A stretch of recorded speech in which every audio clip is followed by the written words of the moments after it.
Hello प्यारे बच्चों, कैसे हो आप? अच्छे हो? अच्छा, गुड। चलो भाई, आज एक नए चैप्टर की शुरुआत करने जा रहे हैं। 11th क्लास का चैप्टर है स्ट्रक्चर ऑफ एटम।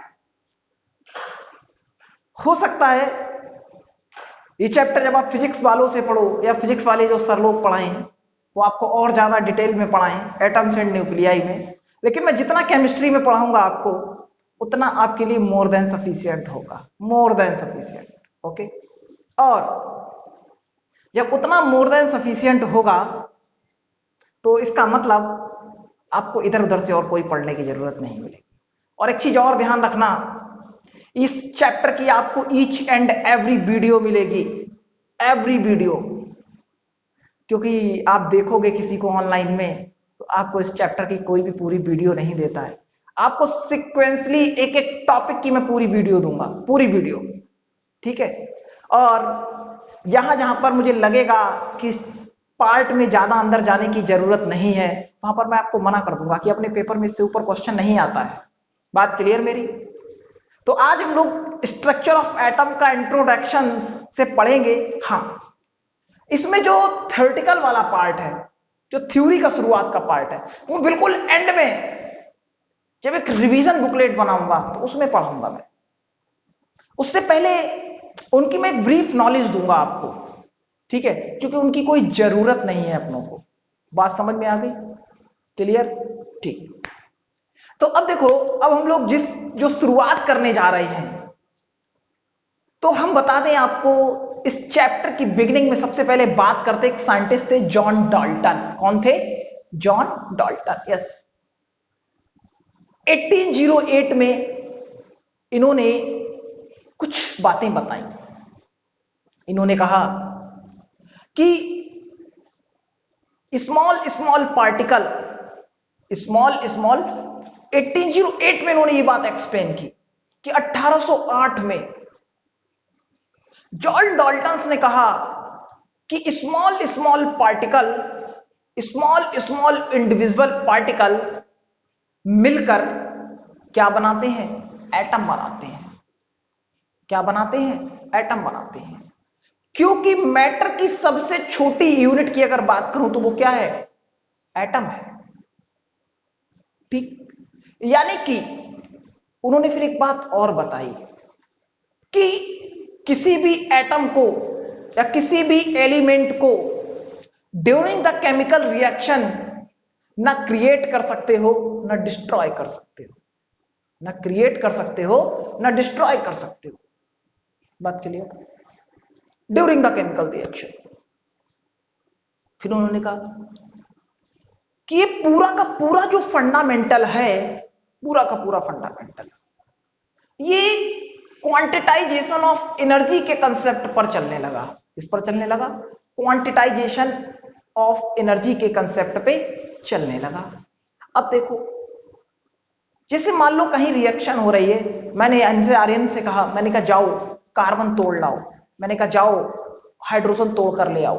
क्या आप कभी भी कार्बन और हाइड्रोजन कहीं से तोड़कर ला सकते हो ड्यूरिंग द केमिकल रिएक्शन? नहीं ला सकते। यानी कि उस दौरान ना आप किसी को क्रिएट कर पाओगे ना किसी को डिस्ट्रॉय कर पाओगे। बात समझ में आ गई यहां तक की? यानी कि जॉन डाल्टन ने इतनी बात बताई।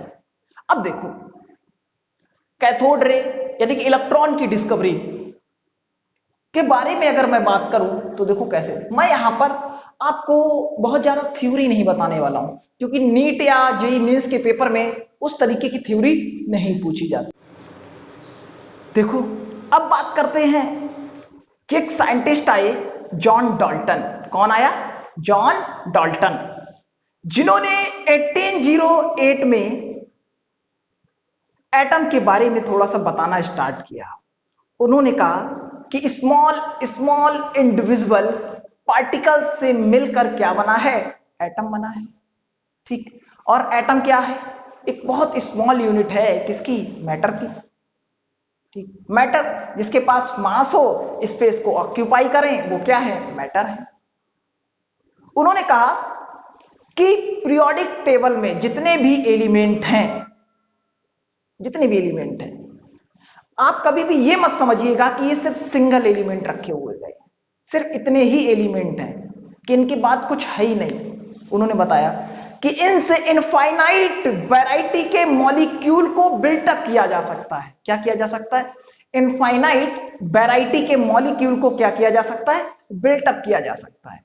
अब देखो, इनफाइनाइट वैरायटी के अगर मॉलिक्यूल बिल्टअप किए जा सकते हैं, अगर इनफाइनाइट वैरायटी के मॉलिक्यूल बिल्टअप हो गए तो ड्यूरिंग द केमिकल रिएक्शन ना आप किसी भी एलिमेंट और एटम को डिस्ट्रॉय कर सकते हो, ना क्रिएट कर सकते हो। बात क्लियर? और ये पूरा का पूरा फंडामेंटल किस पर चलने लगा? क्वांटिटाइजेशन ऑफ एनर्जी पर चलने लगा। किस पर चलने लगा? क्वांटिटाइजेशन ऑफ एनर्जी पर चलने लगा।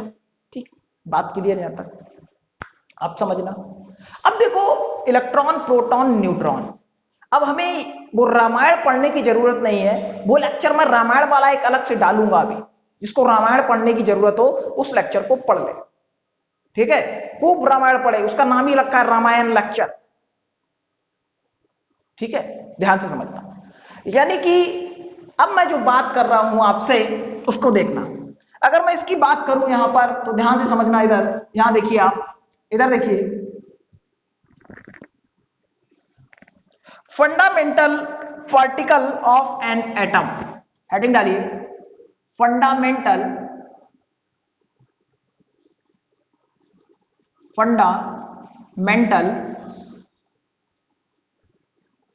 पार्टिकल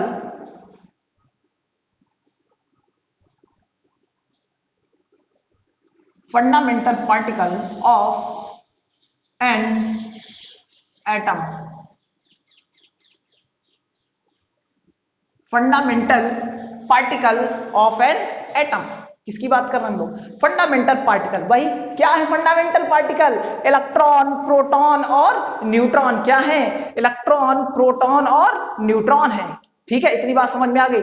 यानी कि इलेक्ट्रॉन, प्रोटॉन अगर न्यूट्रॉन है, क्या है? इलेक्ट्रॉन, प्रोटॉन और न्यूट्रॉन है। तो समझना कि इलेक्ट्रॉन को का नोटेशन क्या है, प्रोटॉन का नोटेशन क्या है और न्यूट्रॉन का नोटेशन क्या है। तो हम लोग बात कर रहे हैं fundamental particle of an atom की। देखो भाई, समझना। अगर हम बात करें सबसे पहले, देखो, इलेक्ट्रॉन,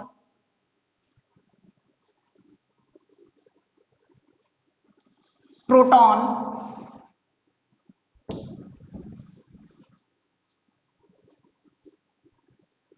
और तीसरा न्यूट्रॉन। तीसरा न्यूट्रॉन। अब देखो इलेक्ट्रॉन की अगर बात करें तो इलेक्ट्रॉन का रिप्रेजेंटेशन ये हो गया, प्रोटॉन का रिप्रेजेंटेशन हो गया 1p1 और न्यूट्रॉन का रिप्रेजेंटेशन हो गया 0n1। क्या हो गया? 0n1। ठीक। अब देखो, अगर हम लोग इसके चार्ज कितना होता है बात करें, 1-1.6 इंटू 10⁻⁻19। प्रोटॉन का चार्ज होता है 1.67 इंटू 10⁻⁻19। और इसके बाद अगर इसकी बात करें कि 0n1 न्यूट्रॉन पर कितना चार्ज होता है, तो न्यूट्रॉन पर चार्ज होता है 0। न्यूट्रॉन पर चार्ज कितना होता है? 0। अब देखो मास की बात करें, मास। अब देखो अगर मास की अगर हम आपसे बात करें तो इलेक्ट्रॉन का मास होता है 9.1 इंटू 10⁻31 kg। प्रोटॉन का मास होता है, प्रोटॉन का अगर प्रोटॉन के मास की अगर बात करें तो देखो जो प्रोटॉन पर जो मास होता है वो होता है 1.67 इंटू 10⁻⁻27 kg। और जो मास प्रोटॉन का होता है वही मास होता है न्यूट्रॉन का 1.67 इंटू 10⁻⁻27 kg। क्लियर बात? यानी कि 9.1 इंटू 10⁻⁻31, 1.67 इंटू 10⁻⁻27, 1.67 इंटू 10⁻⁻27 kg। ये किसका मास होता है? प्रोटॉन, न्यूट्रॉन का मास होता है। किसका मास होता है? न्यूट्रॉन का मास होता है। यानी कि न्यूट्रॉन का मास हो गया यहाँ, ये प्रोटॉन का मास हो गया और यहां पर किसका मास आ गया? ये इलेक्ट्रॉन का मास आ गया। बात क्लियर? यानी कि इलेक्ट्रॉन का मास, प्रोटॉन का मास, न्यूट्रॉन का मास। यहां तक बात क्लियर? इसको लिखिए फटाफट, आप लोग नोट डाउन करिए। ठीक, अब देखो इलेक्ट्रॉन की डिस्कवरी किसने की?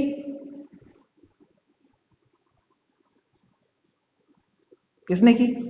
अगर इलेक्ट्रॉन की डिस्कवरी की बात करें तो इलेक्ट्रॉन की डिस्कवरी की जे जे थॉमसन। जे जे थॉमसन। प्रोटॉन की जो डिस्कवरी है, भैया ध्यान रखना, कोई भी बच्चा ये नहीं बोलेगा कि प्रोटॉन की डिस्कवरी रदरफोर्ड ने की। क्लियर? प्रोटॉन का नाम रदरफोर्ड ने दिया था कि इसका नाम प्रोटॉन होना चाहिए, लेकिन इसकी डिस्कवरी गोल्डस्टेन ने की। किसने की? गोल्डस्टेन ने की। तो देखो, अब देखो इसके आगे लिख लो गोल्डस्टेन।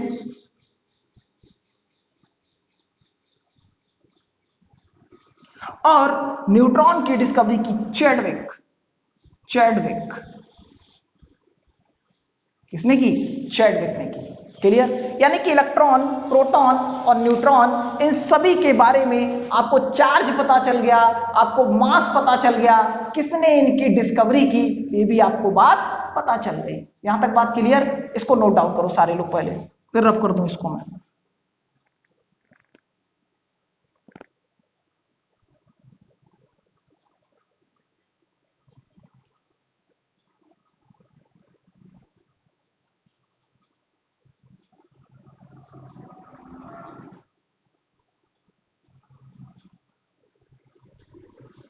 ठीक है, रफ कर देता हूं। अब देखो यहां से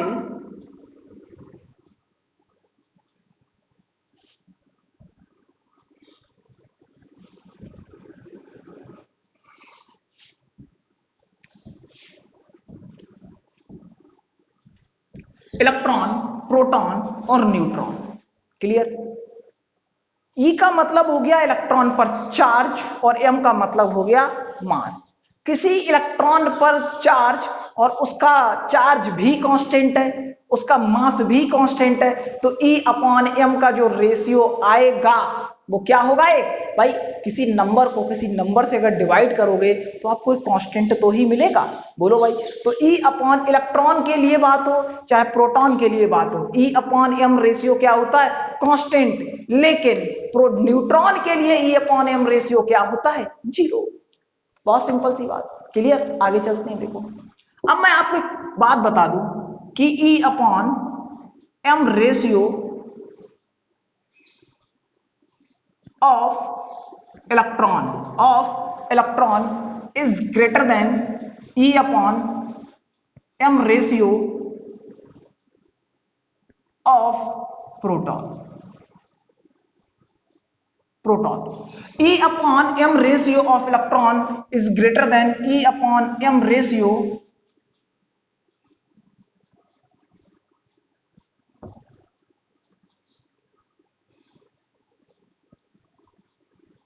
E upon m ratio of proton.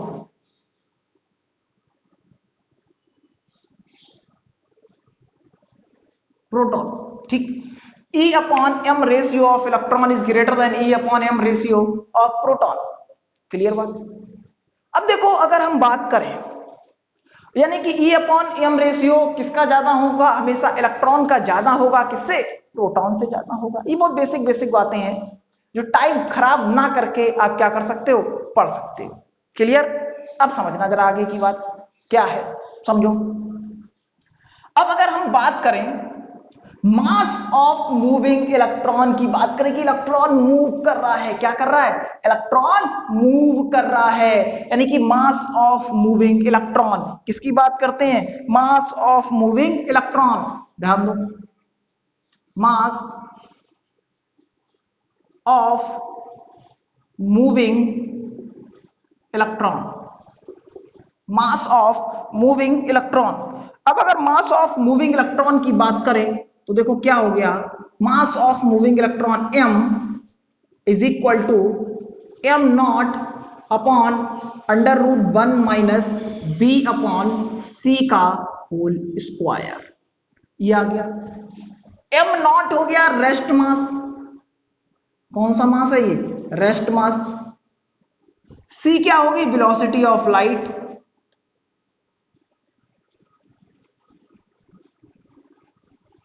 क्या होगी, वेलोसिटी ऑफ लाइट।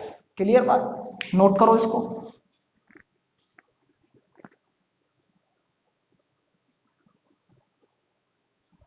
ठीक, अब ध्यान दो, नोट कर लिया, देखो इधर। अब अगर मैं कहूं if v is equal to C के हो गया, अगर v is equal to C के हो गया, तो अगर v is equal to C के हो गया तो ये क्या हो जाएगा, v is equal to C 1 आ जाएगा, 0 अपॉन क्या हो जाएगा, मास। बताओ आर्यन, 0 अपॉन दिस क्या हो जाएगा, इनफाइनाइट, यानी कि m की वैल्यू कितनी आ गई, इनफाइनाइट आ गई। क्लियर, नोट करो इसको।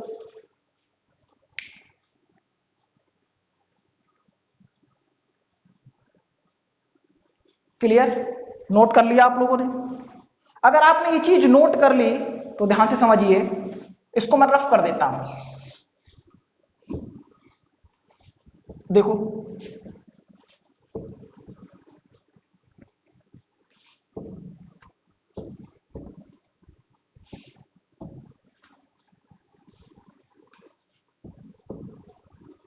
समझना जरा, देखो। अब मेरी बात को ध्यान से समझना, ध्यान से, बिल्कुल गड़बड़ी मत करना। अब हम लोग इलेक्ट्रॉन, प्रोटॉन, न्यूट्रॉन, इन तीन के बारे में पढ़ चुके हैं। अब हम लोग एक मॉडल के बारे में पढ़ने जा रहे हैं। ठीक, देखो इधर। अब हम लोग इसके बाद पढ़ने जा रहे हैं फंडामेंटल पार्टिकल ऑफ एटम के बाद थॉमसन मॉडल।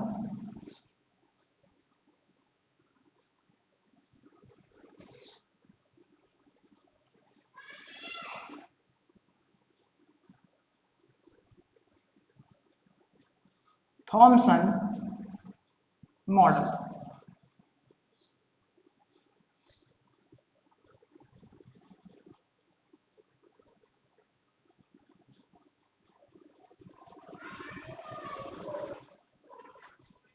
ध्यान से सुनो। ये थॉमसन मॉडल नहीं है, इसका नाम है बकवास टाइप ऑफ मॉडल। क्या नाम है इसका, बकवास टाइप ऑफ मॉडल। देखो इधर ध्यान दो बच्चों। अब अगर ये, मैंने क्यों बोला इसको ये बकवास टाइप का मॉडल है, क्योंकि ये सारी की सारी बातें हाइपोथेटिकल की इन्होंने कुछ प्रैक्टिकल नहीं किया, कुछ नहीं प्रैक्टिकल किया इन्होंने, सब हाइपोथेटिकल, हवा में बातें करना जिसको बोलते हैं। ठीक है, जैसे कुछ लोग आपने देखे होंगे इस संसार में पाए जाते हैं जो बड़ी बड़ी बातें करते हैं, हवा में बातें करते हैं। ठीक है, अजीबोगरीब टाइप की बातें करते हैं। वैसे ही थॉमसन ने एक्सपेरिमेंट करके नहीं, उन्होंने कहा, देखो क्या कहा कि एक यूनिफॉर्म स्फीयर है,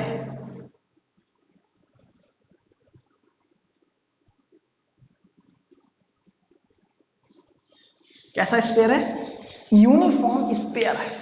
ठीक, अब अगर यूनिफॉर्म स्फीयर है तो इसके मास में पॉजिटिव चार्ज फैला हुआ है और इसके ऊपर नेगेटिव चार्ज को डिस्ट्रीब्यूट कर दिया।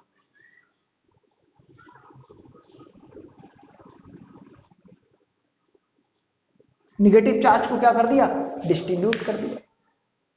क्लियर, इसके बाद इस मॉडल का इन्होंने नाम बताया plum pudding model, watermelon model या रेजिन मॉडल, इसके नाम बता दिए।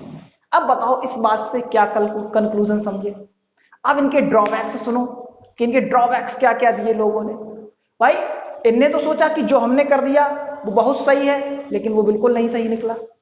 और इनको पता नहीं क्यों केमिस्ट्री में तो कहता हूं रखा गया, इनको हटा के बाहर फेंक देना चाहिए। आपको भी एक चीज एक्स्ट्रा पढ़नी पड़ती है और हमें भी पढ़ानी पड़ती है, जबकि इनका कोई यूज नहीं, इनको हटा ही देना चाहिए कायदे में तो सिलेबस से। पता नहीं काहे जिंदा रख रखी भारत सरकार भी इन्हें। तो देखो मैं कुछ पॉइंट्स लिखता हूं फिर से और फिर आपको पता चलेगा। अब मैं जैसे ड्रॉबैक्स की इसके बात करूं, चलो पहले मैं ड्रॉबैक्स बता देता हूं। अब देखो इनका ड्रॉबैक क्या था, सबसे बड़ा ड्रॉबैक इनका जो था, अब देखो क्या था, ये मेरी प्लम है, हथेली है, समझना, ये मार्कर इस हथेली के ऊपर रखा हुआ है, ब्लड के कांटेक्ट में नहीं है, ये मार्कर ब्लड के कांटेक्ट में नहीं, ये मार्कर समझ लो इलेक्ट्रॉन है, और मेरी हथेली के अंदर पॉजिटिव चार्ज फैला हुआ है। तो बताओ ब्लड क्या इस मार्कर के कांटेक्ट में आ पाएगा?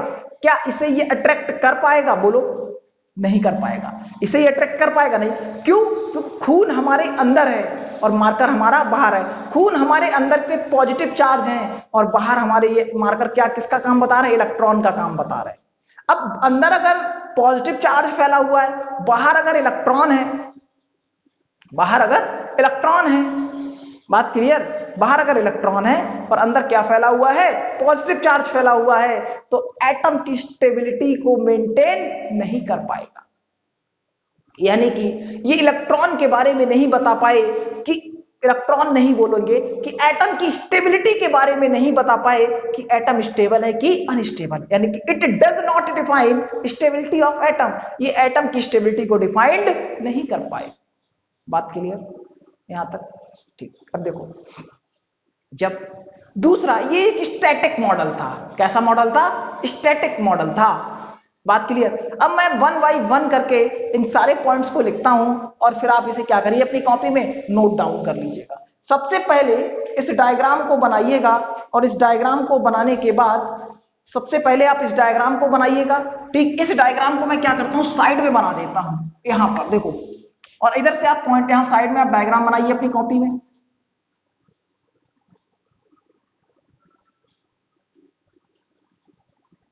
देखो ये कैसा चार्ज है, इस पर निगेटिव चार्ज है।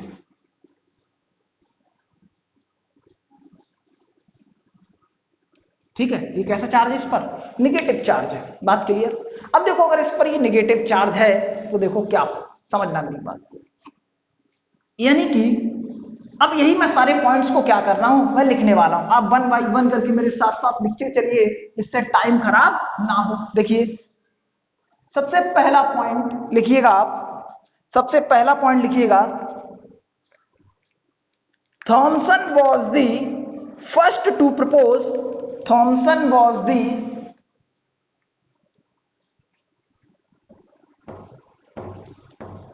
सबसे पहला पॉइंट लिखिए,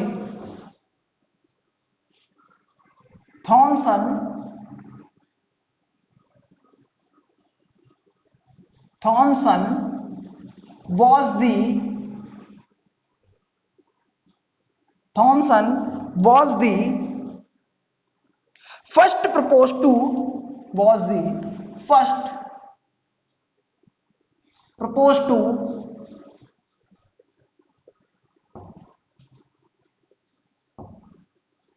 first proposed to detailed model of the atom, detailed model of the atom,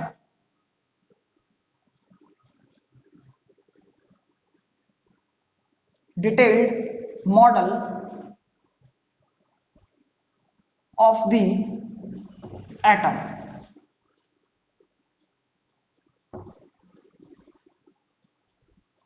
detailed model of the atom। ठीक, दूसरा देखिए, थॉमसन proposed that, दूसरा पॉइंट लिखिए, Thompson proposed that Thomson proposed that Thomson proposed that an atom consists of, proposed that an atom consists of, atom consists of, atom consists of, atom consists of a uniform sphere, consists of a uniform sphere, uniform sphere, uniform sphere, uniform sphere positive charge in which of positive charge in which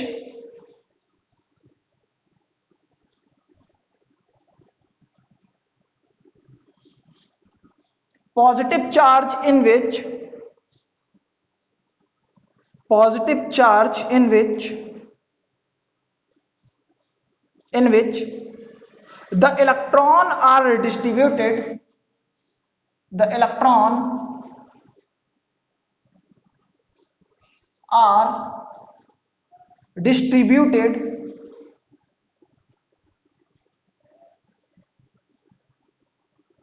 electron are distributed electron are distributed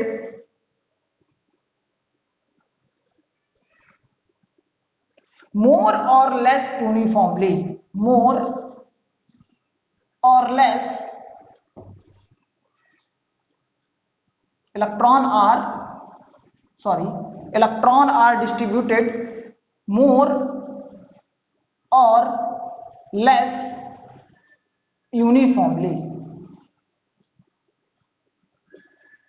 ठीक, third point, इस model को बोला गया, this model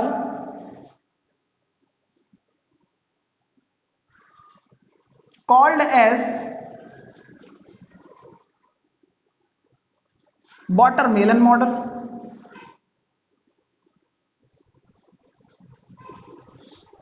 watermelon model, raisin model, watermelon model, raisin model, ठीक है। और next plum pudding model.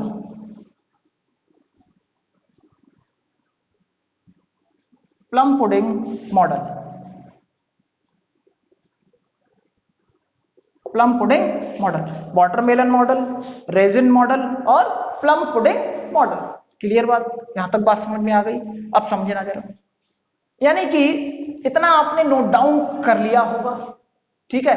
अब इसके बात करते हैं इसके ड्रॉबैक्स की। किसकी बात करते हैं? इसके ड्रॉबैक्स की बात करते हैं। अब आप लिखिए इसके ड्रॉबैक्स, ये नोट डाउन कर लीजिएगा।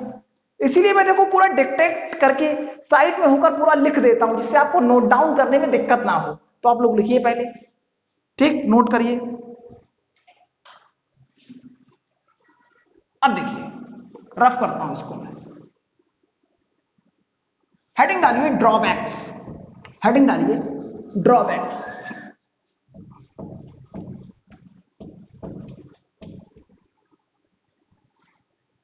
Drawbacks,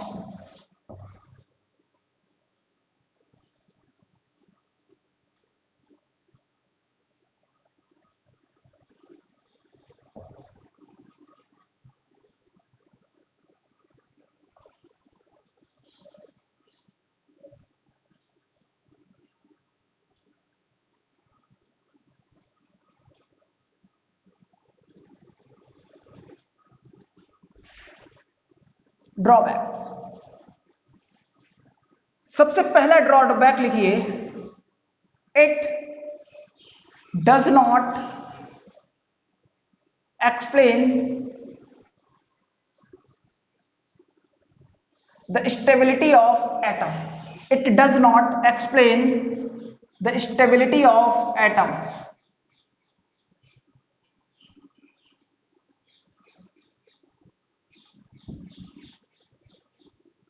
Stability of atom. It does not explain stability of atom. It does not explain the stability of atom. दूसरा point,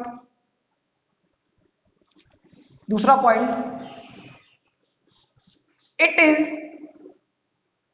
static model. It is static model. तीसरा point, it does not reflect the movement of electron. It does not reflect the movement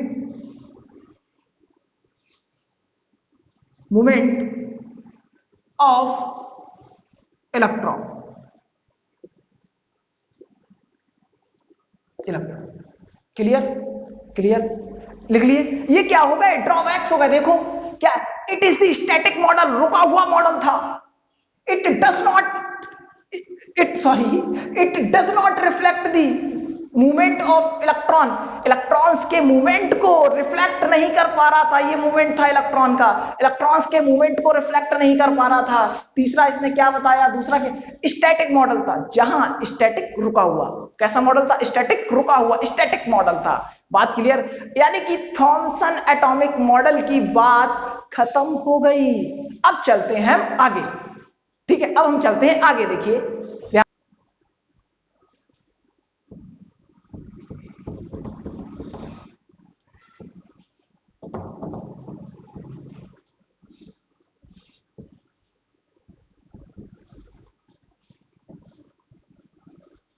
देखो, अब बात कर रहे हैं Rutherford scattering experiment.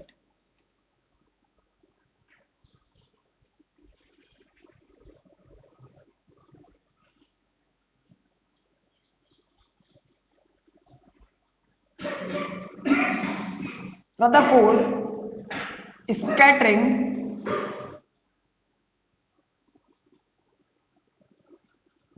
Experiment.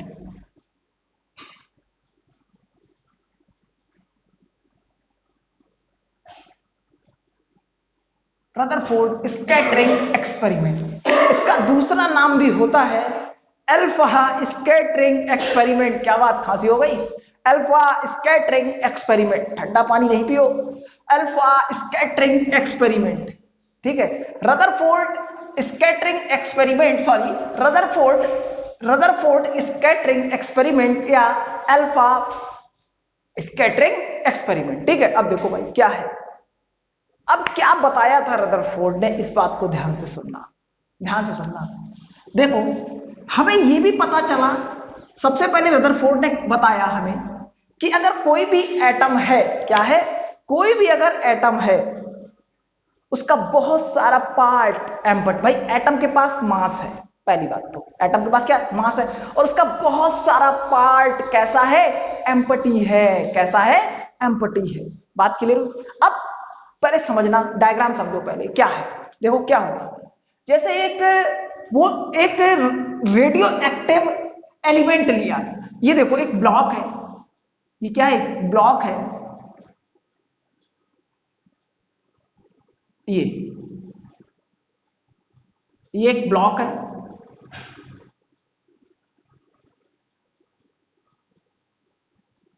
ये देखो एक ब्लॉक हो गया। क्लियर बात? अब देखो अगर एक ब्लॉक है ये, तो देखो क्या होगा, यानी कि यहां से ये एक रेडियो एक्टिव एलिमेंट है इसमें ये, और जैसे ही, अब देखो रेडियो एक्टिव एलिमेंट मैंने बोला, कोई भी रेडियो एक्टिव एलिमेंट हो सकता है, कोई फिक्स नहीं है, रेडियो एक्टिव एलिमेंट है इस ब्लॉक में।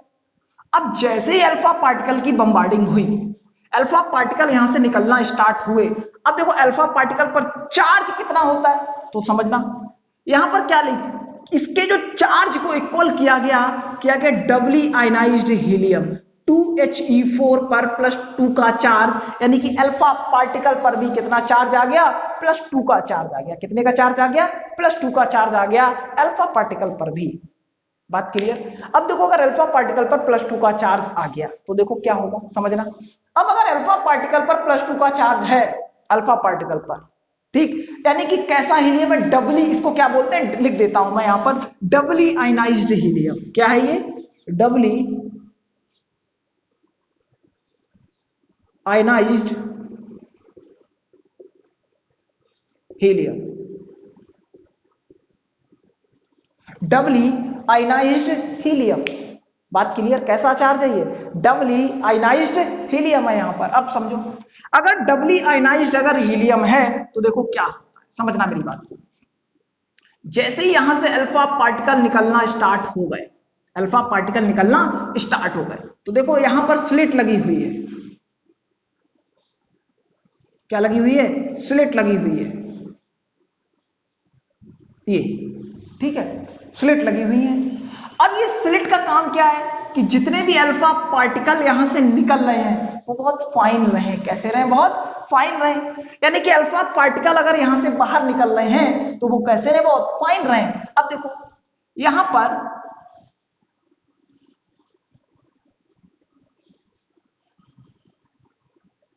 एक गोल्ड की थिन फॉइल लगी होती है जो 0.0004 सेंटीमीटर इसकी थिकनेस होती है, और इसके चारों तरफ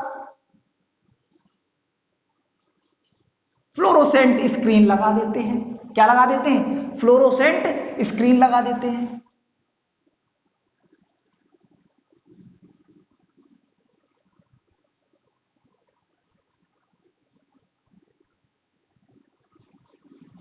इस तरीके से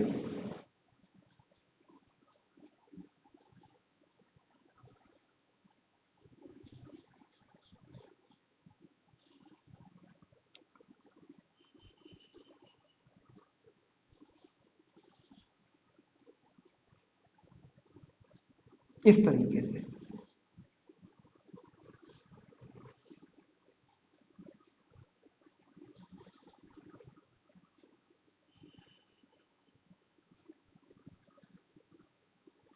ये देखिए इस तरीके से एक फ्लोरोसेंट स्क्रीन लगी हुई है।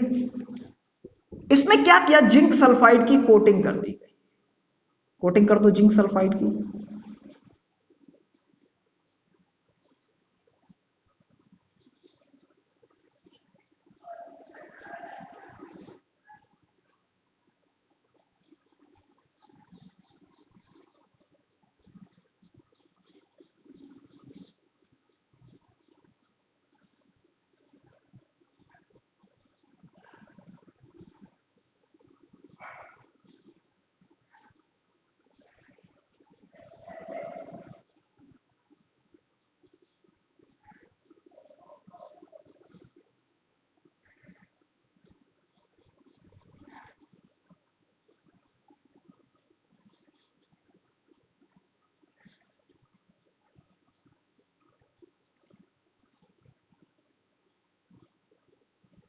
ठीक, क्लियर।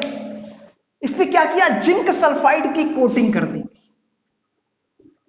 अब देखो क्या होगा, आपके दिमाग में क्वेश्चन आया होगा कि सर जिंक सल्फाइड को क्यों लिया गया। बिल्कुल जायज क्वेश्चन है, क्लियर। तो क्यों लिया गया समझना। बहुत सारे कंपाउंड का एक्सपेरिमेंट करके देखा गया, लेकिन जिंक सल्फाइड की जो स्क्रीन थी, जब इस पर अल्फा पार्टिकल्स टकरा रहे थे तो सबसे ज्यादा स्पार्क दिखाई दिया, सबसे ज्यादा चमक दिखाई दी, इसलिए जिंक सल्फाइड की कोटिंग की गई। क्लियर। और कोई कंपाउंड नहीं लिया गया, यानी कि जितने भी अल्फा पार्टिकल थे, जो अल्फा पार्टिकल्स थे, यानी कि अल्फा पार्टिकल जैसे यहां पर टकराए तो 20,000 ये अल्फा पार्टिकल टकराए, 20,000 में से एक पार्टिकल पीछे की तरफ जाने लगा। बात क्लियर।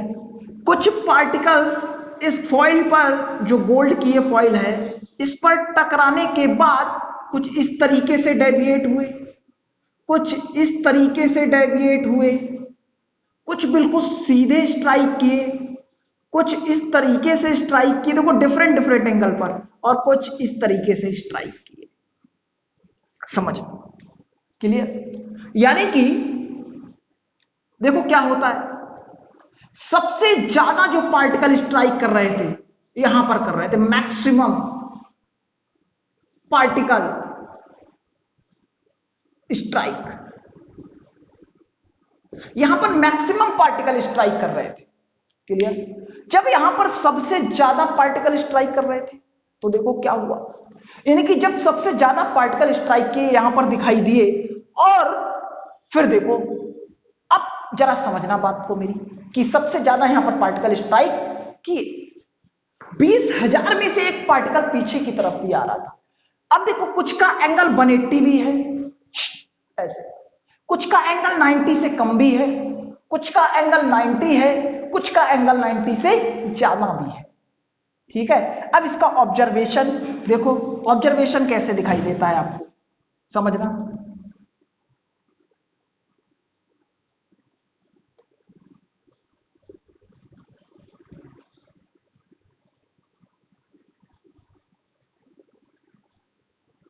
देखो ऑब्जर्वेशन देखना। अब अगर ऑब्जर्वेशन की बात करें तो देखो ऑब्जर्वेशन क्या होता है समझना। जैसे ये था, कोई भी एटम है उसके पास न्यूक्लियस है, उसके पास कैसा चार्ज है, पॉजिटिव चार्ज है। जैसे ये अल्फा पार्टिकल यहां पर टकराए तो इनके पास भी कैसा चार्ज था, पॉजिटिव चार्ज था, और यहां भी कैसा है, पॉजिटिव। तो इनका डिफ्लेक्शन देखो इसी तरीके से तो होगा। यानी कि ये ऑब्जर्वेशन इस तरीके से किया गया कि एटम इस तरीके से जाते हुए दिखाई दिए। एटम जैसे ये टकराए, एटम नहीं अल्फा पार्टिकल, ये देखो इस तरीके से स्ट्राइक करते हुए दिखाई दिए। यानी कि कुछ पार्टिकल ऐसे भी थे कि इस वाले को यहां से जरा रफ करता हूं, एक लाइन और बना देता हूं कि कुछ पार्टिकल देखो, मैंने कहा 20,000 में जैसे एक पार्टिकल टकराने के बाद पीछे भी आ रहा था, और कुछ पार्टिकल इस तरीके से भी गए। देखो यही तो इसका ऑब्जर्वेशन है, जो अल्फा पार्टिकल इस तरीके से टकराने के बाद इस तरीके से भी रिटर्न होते हुए दिखाई दिए। क्लियर बात। अब इस डायग्राम को सबसे पहले बनाइएगा और फिर उसके बाद मैं पॉइंट्स को लिखता हूं। क्लियर, लिखिए इसको, पहले डायग्राम बनाइए, मैं साइड हो जाता हूं दोनों।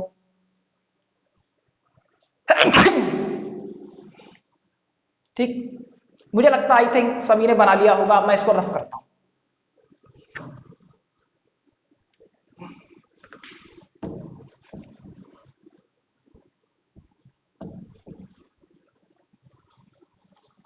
क्लियर, देखो अब अगर हम लोग सबसे पहले पॉइंट की बात करें, ठीक है, तो देखो क्या था, देखो most of the alpha particle, most of the alpha particle,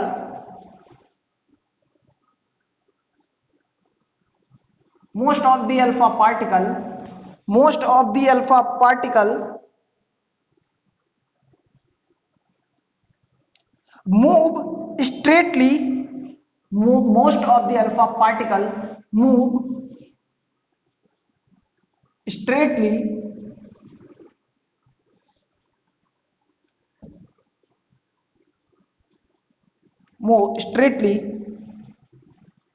it indicate it indicate it indicate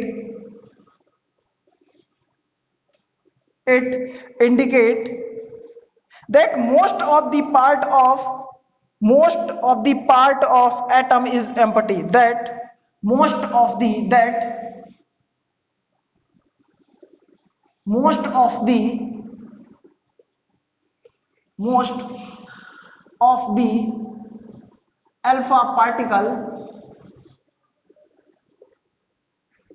most of the alpha particle, most of the alpha particle, most of the part of atom, most of the part of atom, most of the part of atom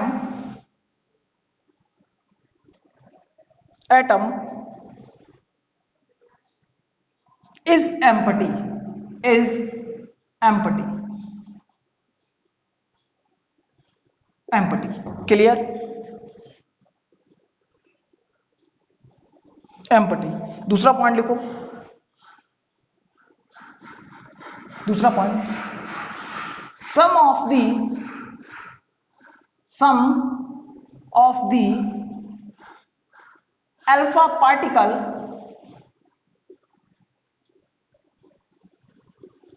sum of the alpha particle, sum of the alpha particle turn it indicate that, turn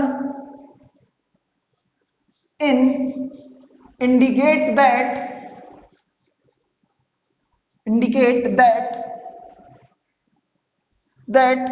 path of indicate that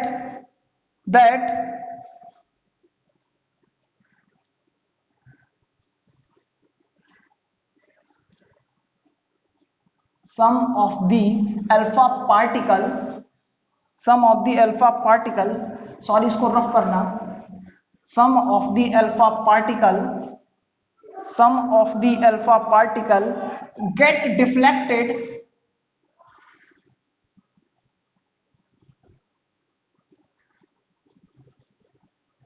deflected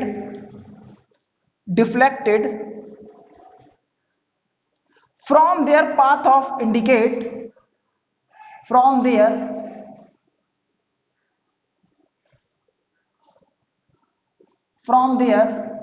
path it indicate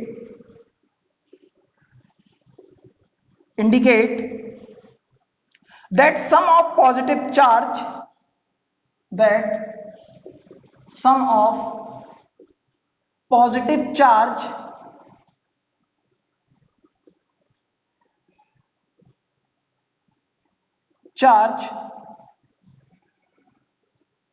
positive charge present inside the atom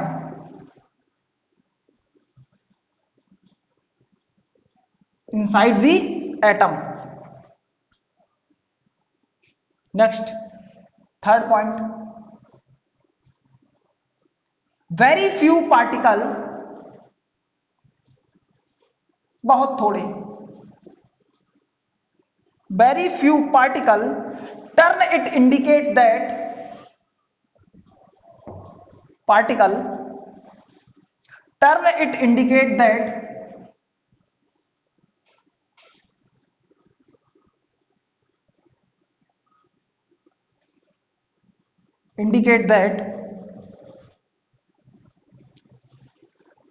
the central part of atom that the central part of atom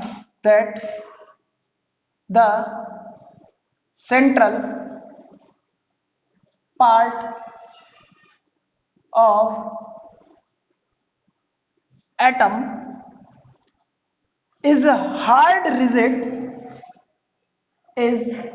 hard rigid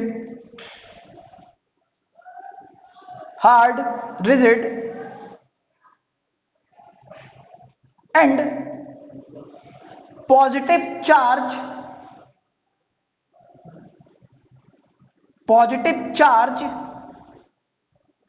called nucleus of the atom. Positive charge called nucleus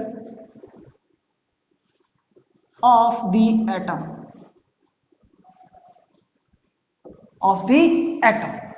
यानी कि जो point मैंने आपको समझाए थे वो मैंने क्या किए, बोर्ड पर लिख भी दिए आपको. बात क्लियर? यानी कितने पॉइंट्स क्या किए मैंने, बोर्ड पे इनको लिख दिया. बात क्लियर?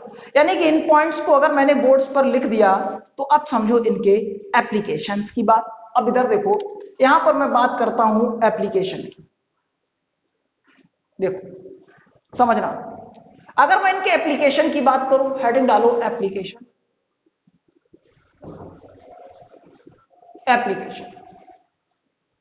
ठीक, देखो एप्लीकेशन समझना.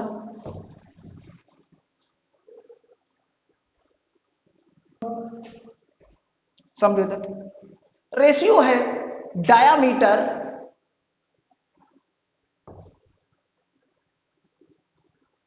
Of nucleus upon diameter of atom. Diameter of nucleus upon diameter of atom. अब देखो न्यूक्लियस की अगर डायमीटर की बात करें तो ये होता है 10 टू दी पावर -15. कितना होता है? और ये कितना होता है 10 टू दी पावर -10. तो ये कितना आ गया 10 टू दी पावर -5. कितना आ गया 10 टू दी पावर -5. अब देखो इसके बाद बात करें diameter of nucleus upon diameter of atom, ये आ गया 10 टू दी पावर -5. अब देखो, अब मैं वॉल्यूम की बात करता हूं कि volume of the nucleus upon volume of the atom. देखो ध्यान समझो, इधर से देखो, इधर से ऐसे लिखता हूं कि ratio volume of the atom sorry nucleus upon volume of the atom. तो कितना आ जाएगा 4/3 पाई. आर की जगह कितना रख दोगे बोलो 10 टू दी पावर -15 का क्यूब रेडियस अपॉन 2 का क्यूब.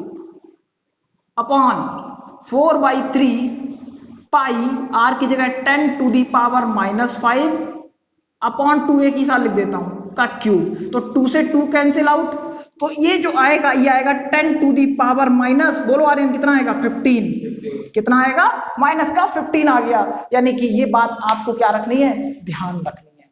ठीक है, अब ध्यान दो आगे। सॉरी ये -5 नहीं होगा, -10 होगा यहां पर। ठीक है, क्लियर। अब देखो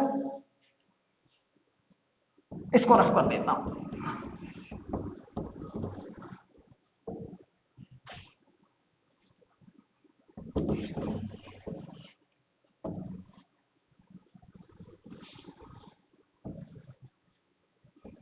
समझना यहां पर जरा ध्यान से, क्लियर। ठीक है, अब समझो, ध्यान से समझना है यहां। अब देखो मेरी बात को लॉजिकली थोड़ा समझना। यहां से जो पॉइंट मैं लिखने जा रहा हूं, यहां से क्वेश्चन पूछे गए हैं और ड्रॉबैक्स के हम नेक्स्ट लेक्चर में पढ़ेंगे। ठीक है, तो आज हम लोग ये एक फॉर्मूला मैं बता रहा हूं, इसको ध्यान रखना, very very important, very very. अगर आप नीट और जेई मेन के लिए पढ़ के जा रहे हैं तो आपके लिए सबसे ज्यादा इंपॉर्टेंट जो बात लिखने जा रहा हूं ये और इसके ड्रॉबैक्स होंगे। ठीक है, तो देखो r is equal to r0 a की पावर 1/3। ऐसे भी मत लिखो, लिखो r is directly proportional to a की पावर 1/3। क्या लिखो, r is directly proportional to a की पावर 1/3। यानी कि जब इस प्रोपोर्शनलिटी को हटाओगे तो r0 a की power 1/3, r is equal to r0 a की पावर 1/3, ये आ गया। क्लियर। अब देखो r0 क्या है, कांस्टेंट है। क्या है, कांस्टेंट है। r क्या है, रेडियस ऑफ न्यूक्लियस है।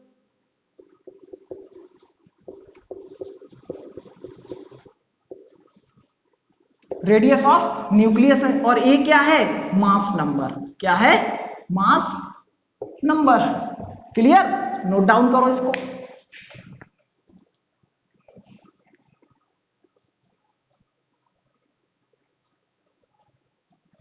अब देखो इस r0 की वैल्यू 1.33 इंटू 10⁻⁻13 सेंटीमीटर। r0 की वैल्यू 1.33 10⁻⁻13 सेंटीमीटर। इस पे कई बार क्वेश्चन पूछा गया है। ठीक है, अब हम लोग नेक्स्ट क्लास में पढ़ेंगे रदरफोर्ड के ड्रॉबैक और इसके आगे का। अब देखो, अब जितना भी स्ट्रक्चर ऑफ एटम में आगे का पार्ट पढ़ने वाले हैं वो बहुत इंटरेस्टिंग है। अब वो कहीं पर बोर नहीं करेगा आपको। ठीक है, क्यों, अब इतनी थ्योरी और इतनी सारी लाइंस आपको नहीं लिखने की जरूरत पड़ेगी। बात क्लियर हो गई कि नहीं हो गई। ठीक, तो अब हम लोग इसके आगे नेक्स्ट क्लास में कंटिन्यू करेंगे। Okay, thank you.